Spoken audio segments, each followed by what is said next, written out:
This Doctor Who favourite really has stood the test of time. What, it's a police box? What on earth is he doing here? Welcome to Watch Mojo UK, and today we'll be investigating the origins of the TARDIS. Before we begin, we publish new content every day, so be sure to subscribe to our channel and ring the bell to get notified about our latest videos. We're drawing on various sources to give you the lowdown on everyone's favourite timeship, including not just the Doctor's on-screen exploits, but also short stories, novels, and audio plays. Let's begin with the basics. The word TARDIS is an acronym for Time and Relative Dimension in Space, and definitely not this alternative abbreviation once jokingly suggested by the 12th Doctor. I made it up from the initials. It stands for Totally and Radically Driving in Space. Although, come to think of it, that would suit the TARDIS equally as well. Strictly speaking, the TARDIS is not just a time machine, but a space-time vessel, capable of travelling anywhere in the universe at any period, and the Doctor has certainly used it to explore extensively through the years, journeying from the edge of the universe to its centre, and from the start of time to the end of all things. You two, we're at the end of the universe, right?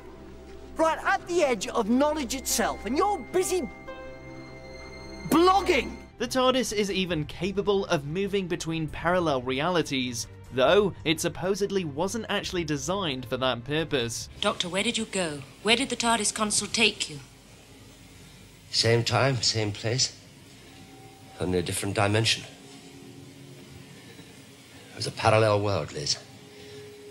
Terrible things are happening there. Despite their obvious uses, TARDISes are more than just machines. Such as their complexity, they are, according to legend, not built but grown from seeds or cuttings. Consequently, TARDISes have a living consciousness, as was graphically demonstrated in The Doctor's Wife when the matrix of the Doctor's TARDIS was transformed into a human body, for arguably one of New Who's finest ever episodes. I just wanted to say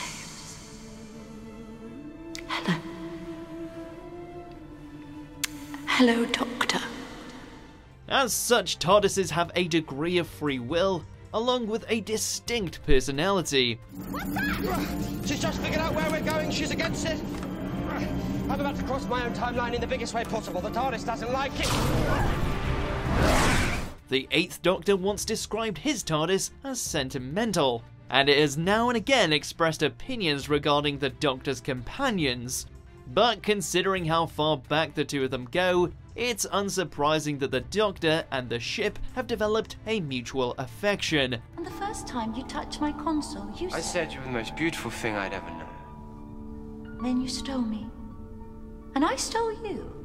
There are in fact over 160 variants of this Gallifreyan Gallivanta, and the Doctor's is only Type 40. Leading other Time Lords to dismiss it on occasion as perhaps past its best. But the big question is this: why a blue police box? Well, TARDISes are normally able to blend in with their surroundings using what's called a chameleon circuit. Yeah, what's with the police box? Why does it look like that? It's a cloaking device. It's called a chameleon circuit. The TARDIS is meant to disguise itself wherever it lands. Like if this was ancient Rome, it'd be a statue on a plinth or something. But after the Doctor's transformed itself into a police box in the 60s, the circuit malfunctioned, causing the TARDIS to get stuck in its now familiar form. The Doctor has made a few attempts to change the iconic blue appearance with generally unsatisfactory results.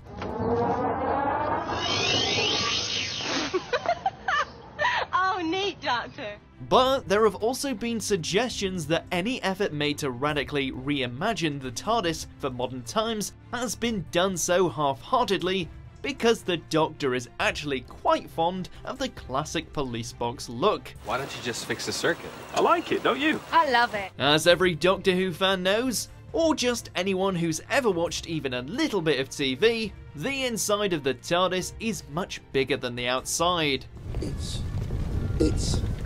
It's bigger. On the inside. You know, I get that a lot. This is because the interior is in another dimension to the exterior. In The Robots of Death, the Doctor tried to explain the concept to his companion Leela, by demonstrating how a large box could appear to fit inside a smaller one if the larger box was further away. The large one would fit inside a small one. That's silly.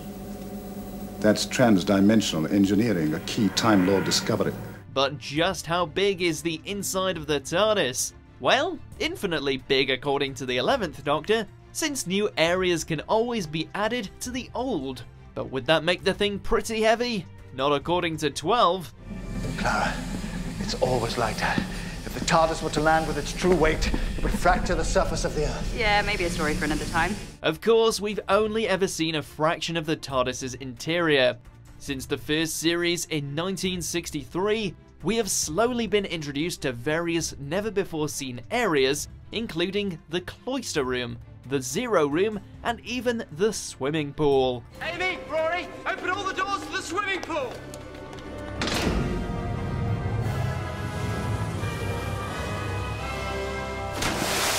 The focal point has always been the main control room though. This area seems to have gone through as many reincarnations as the Doctor has, often offering some kind of insight into the present incumbent's character. The exterior has also been tinkered with down the years of course, including changes to the police box bluish shade and tweaks to the design. This being Doctor Who, things don't always run smoothly in the TARDIS, literally. This timeship is actually meant to have 6 pilots, so the journey can get a little bumpy when the Doctor controls it alone. You know why this TARDIS is always rattling about the place? Rose, that, there. It's designed to have 6 pilots, and I have to do it single-handed. Well, keep that level, but not anymore. Then there's the so-called warpy sound the TARDIS makes as it travels, a noise that Companion River Song once attributed to the Doctor piloting it with the brakes on. It should be noted though that the other TARDISes the Doctor has encountered on his travels make exactly the same sound. The TARDIS has also experienced various technical faults over the years, including exhausted resources and unreliable controls.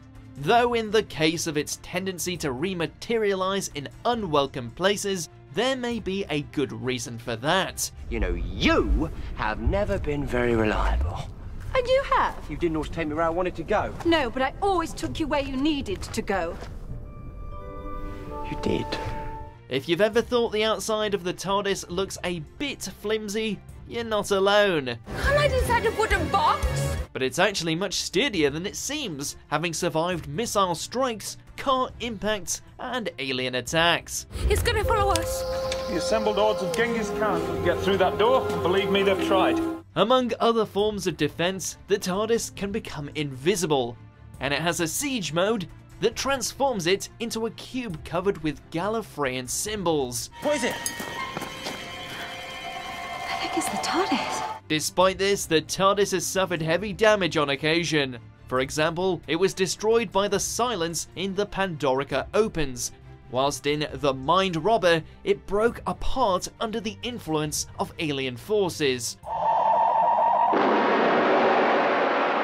Fortunately, it's usually able to self-repair, and even rebuild itself completely should the need arise. All in all, it's a pretty impressive bit of kit. Oh, brilliant. Do you agree with our picks? Check out these other great clips from WatchMojo UK and subscribe for more great content.